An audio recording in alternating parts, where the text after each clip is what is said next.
મોટા બોકડા વાળી મેલડીનું સાનિધ્ય છે ને એમાં મારી રૂડિયા ડાઠાળાની મેલડી રમતી હોય છે. મેલડીને રાજા માને, પ્રજા માને, હિન્દુ માને, મુસલમાન માને, ભટકતા ભિખારી માને છે. અને એ સાહેબ આમ જોવો તો મેલડી કોને નથી મળી? મેલડી રાજાને મળી, મેલડી પ્રજાને મળી, મેલડી ગરીબ રાજ માણાને મળી, મેલડી એક અબળા દીકરીઓને પણ મળી છે.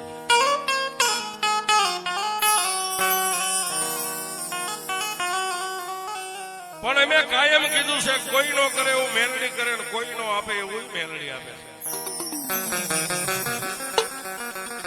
બહુ દૂર નહીં પણ આયાથી નજીક સાહેબ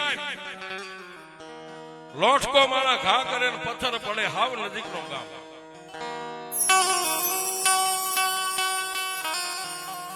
કઠવા ગામની માલમાં પરમાર પરિવાર અને પરમાર પરિવારના આંગણાની માલમાં જેને લગ્ન થઈ ગયા અને 20 પતિ વર્ષના જેને વારામાં આવી ગયા છે. મેલડી શું કરે એ વાત ઉપર તમને લઈ જાઉં છું. મેલડી કેવડી હોય, મેલડી ક્યારે મળે છે? પરમાર પરિવાર જેને સોરીના મંગળ 4 ફેરા ફરી ગયા, એને પતિ વરહના વાળા વાઈ ગયા છે. ખોળે મીઠું થૂક કહેતા દીકરી કે દીકરો કાંઈ નહીં.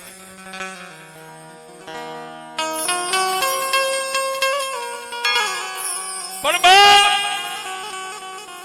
ભાવેણા કહેતા ભાવનગરની માલમાં સારા ડોક્ટરનો સંપર્ક કરી જેને રિપોર્ટ કરાવ્યા, દવા દારૂ, અરે કેટલાય ભુવાન ભક્તોને જેને ફેરવી નાખ્યા થાય. પણ જિંદગીની માલમાં કોઈ ધર્મે કે કોઈ દેવદેવીઓ જેની માથે લીલા હાથનો સાયો નથી કર્યો કે જા દીકરી દુનિયાની માલમાં છેર માટી માટે વલખા મારે છે ને, પણ જા દુનિયાની માલમાં હું ફલાણી માતા બોલું છું, તારા આંગણે શેર માટીની ખોટ છે એને પૂરી કરી દે. એવા પરમાર પરિવાર રાજલબા ઉમેદસિંહ પરમાર ગામ કઠવા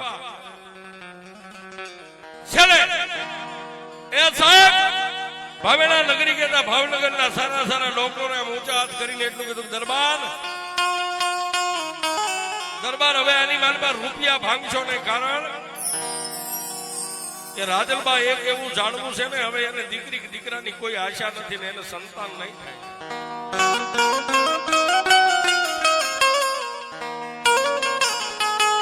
પણ કવિ કે માંડ્યા વગર મળે નહીં, ધન સોરું અને ધર્મ પછી હુનર કરો હજારી આખર મેળાયા આડા.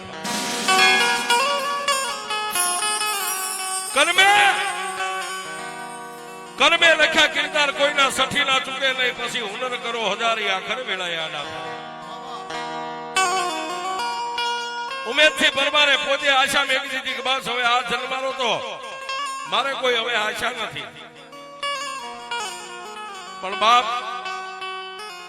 જ્યાં સુધી આપણા શરીરની માલમાં એક ચપટી લોહી હોય ને ત્યાં સુધી દુનિયામાં માણસ જિંદગી જીવી લે. પણ જેથી બુઢા પણ આવે ને તેથી સંતાનની જરૂર પડે, લાકડીના ટેકાની જરૂર પડે છે.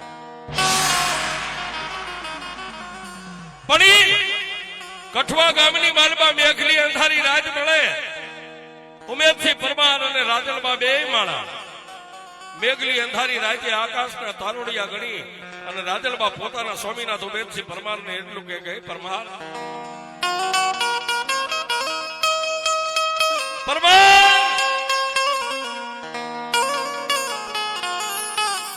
આપણે બે માણા હે એવા તો કયા પૂર્વ ભવના પાપ કર્યા છે કે પતિ વરહના વાળા વાઈ ગયા, દીકરી કે દીકરાનું એ આપણે મુખ જોવાની હવે આશા નથી. પણ સાહેબ, જેના કર્મ ભાગલે મેલડી લખાઈ ગઈ, હાથમાં કલમ લઈને મેલડી જેથી લેખ લખવા બે ને સાહેબ, એ પછી બ્રહ્મા વિષ્ણુ કે મહેશ એ બધા સાઈડમાં વ્યા જાય. મેલડી જયારે હાથમાં કલમ ઉપાડે ને સાહેબ, આમ બ્રહ્મા વિષ્ણુ મહેશ સાહેબ એક બાજુ ઉભા રહી જાય. પણ વાત કરતા વાર લાગે, સમયને જાતા વાર ન હોય. એક દિવસ કઠવા ગામની માલબા આવો જ માતાજીનો નવરંગો માનવો તો માનવાની માલબા એ મારી ભુરિયા વનવાળી મારી મોટા બોકડા વાળી મેલડીને અહીં પણ આમંત્રણ વાયક આવેલું છે. માતાજી મેલડીની દોડધાર લઈ અને માં મેલડીના એવા પ્રમુખ ઉપાસક અમારે ભગતરાજ શ્રી ભરતભાઈ અહીંથી માં ભગવતી મેલડીના નામની કામળી ખંભે નાખી અને કઠવા ગામના મહેમાન બન્યા છે.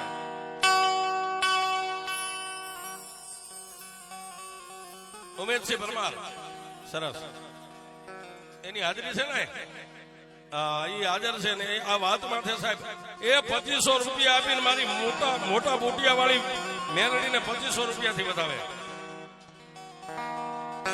પણ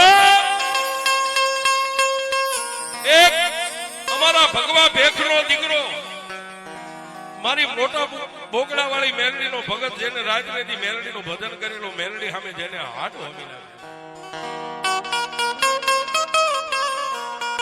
અહીંથી જેથી માં મેલડીના નામની કાવળી ખમે નાખીને ડગલા માંડ્યા તેથી એટલું કીધું જય માં મેલડી.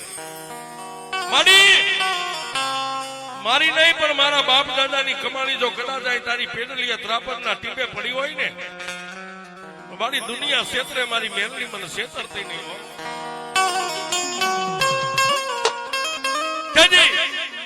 હાથની માનબા દોડદાર લઈને મારી વડવાળી મેલડી એટલું કીધું છે કે દાદા મારા ભરતા એ દુનિયાની માલપા દુઃખની વાદળીઓ જેથી ઘેરાય ને તેથી બે આંખ બંધ કરીને મને એટલું કહેજે ક્યાં ગઈ મારી વડવાળી મેલડી.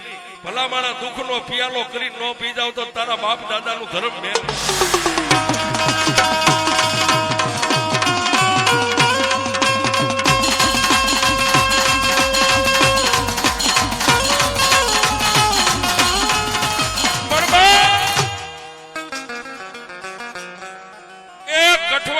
ટીમેથી મારી મોટા બોકડા વાળી મેલડીને લઈ અને માં મેલડીના ભક્તરાજ એવા ભરતભાઈ એ અમારો ભગવો ભેગ જેથી કઠવા ગામના ટીમે ગયા ને સાહેબ કઠવા ગામના ટીમે ગયા અને આ શક્તિ જેને શક્તિ ગાદી કહેવાય ભુવા થોડે એને શક્તિ ગાદી કહેવાય.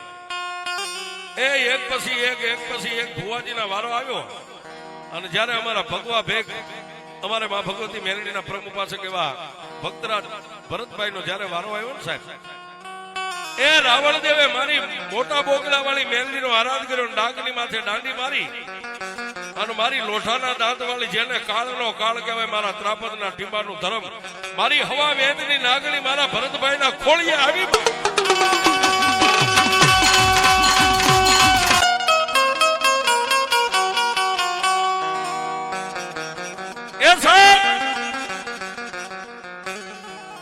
એવા અમારા ભરતભાઈ ભક્તરાજસિંહ મારો ભગવો ભેગ જેના ખોળીએ મારી વડવાળી મેલડી નો અવતાર આવ્યો જેના મોઢામાંથી ખબા એટલો શબ્દ નીકળ્યો સાહેબ. પણ આખું જેની બે બનશે અને બીજો હુબકો મારી મેલડી એટલું બોલ્યો કે મારી વસ્તી આપણો બાપ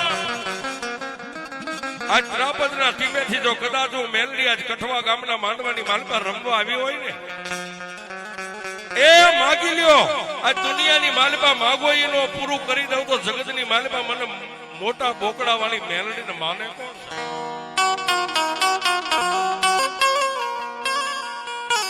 પણ સાહેબ માણાનો ક્યારેક દુઃખનો અંત આવે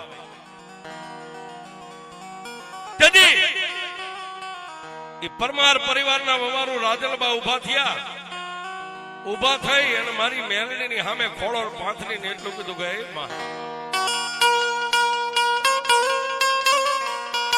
મારી મેલડી દુનિયાની માલપા તારી પાસે ધન દોલત હું માગવા નથી બેઠી માં પણ જો આજ ત્રાપદના ટીમેથી મારી હવા વેદની નાગણી જો આજ માંડવાની માલપા બોલી હોય ને કે માગો એ પૂરું કરી દઈશ તો જોજે મારી દુનિયાની માલપા મરદ મૂછાળાને છેતરજે મને દીકરીને છેતરતી નહીં હો. પણ તેથી અમારા ભરતભાઈ એ એના મોઢાની માલપાથી મારી મેલડીનો ત્રીજો ઉપકો દીકરી આજ કદાચ તારા આહુડેથી જો કદાચ મારી મેલડીના પાલવને ભીંજવો હોય ને તો આજ માગી લે. આજ મારી દીકરી રાજલ માગી નો કરી દઉં ને તો મને ત્રાપદના ટીમે મેલડીને બાંધતી નહીં.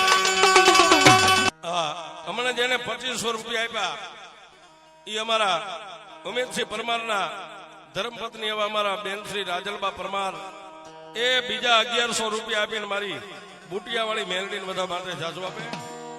પણ સાહેબ મારી દુનિયાની માલમાં તે કીધું છે ને મેં માગ્યું છે તે કીધા વગર હું માગવા નથી બેઠી. કદાચ દુનિયાની માલમાં દાઢી મૂછના ધણીને તે છેતર્યા હોય, હું તો એક તારી ગા છું, તારી દીકરી છું, તારી અબળા છું. માની એ બંગલા ગાડી હીરા ઝવેરાત ધન દોલત મારે માગવા નથી. મારી ખજાનો તો એટલો છે ખાજે ખૂટે નહીં, પણ ખાનારો નથી, હું કોને ખવાનો.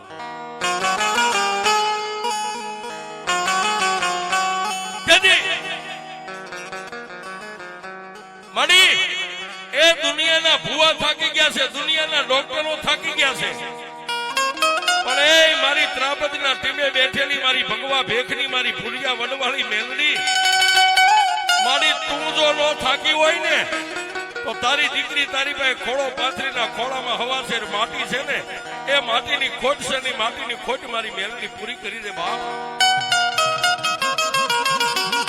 સાહેબ રાજલબાના મોઢામાંથી શબ્દ પૂરો થાય અને બે આંખોને બંધ કરી અને લોબડી આમ માથે ઢાંકી અને માં મેલડીના પ્રમ ઉપાસક અમારા ભરતભાઈ માં મેલડીને એટલું કીધું કે જોજે મારી હું તારી દોઢ લઈને આવ્યો છું. મેં તને કીધું તું ને કે પારકા ગામના સીમાને લઈ જઈને મને શેતરથી નહીં દેવી.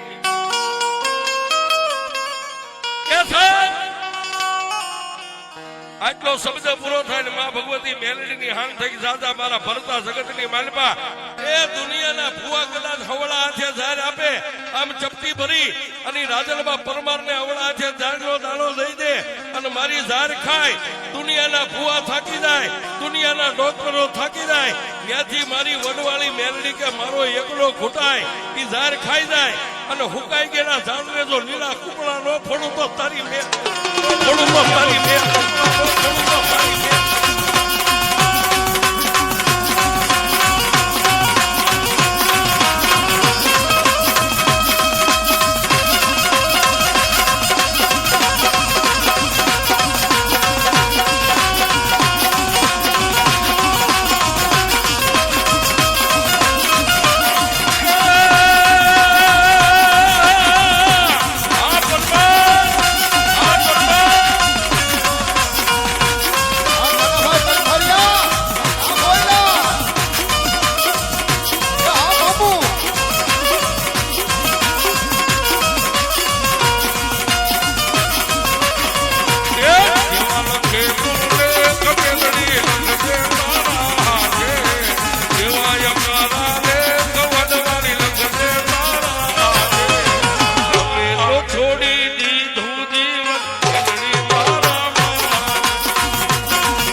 રાજલબા અમારા બેન જો કે અમારા ભગવા ભેખની તો દીકરીઓ જ કહેવાય સાહેબ એવા રાજલબા પરમારને એ 8 મહિના પૂરા થઈ ગયા, 9મો મહિનો ચાલે છે, પણ મારી મેલડી કે જોગણી કે મારા જડેલ પછી તારો ઈશ્વર આવે તોય ઉખડે નહીં. એ લાખો મથે લુહાર એની કારીગરી નો આવે કામની. મારી મેલડી કે જ્યાં મેં બાણ માર્યું હોય ને સાહેબ પછી બ્રહ્મા વિષ્ણુ મહેશની તેવડ નથી કે એમાંથી એ ઉખાડી શકે. પણ એ ભરોહો કેવો બાપ અમારા રાજલબા બેન માટે એ મેલડી ના નામ ઉપર ભરો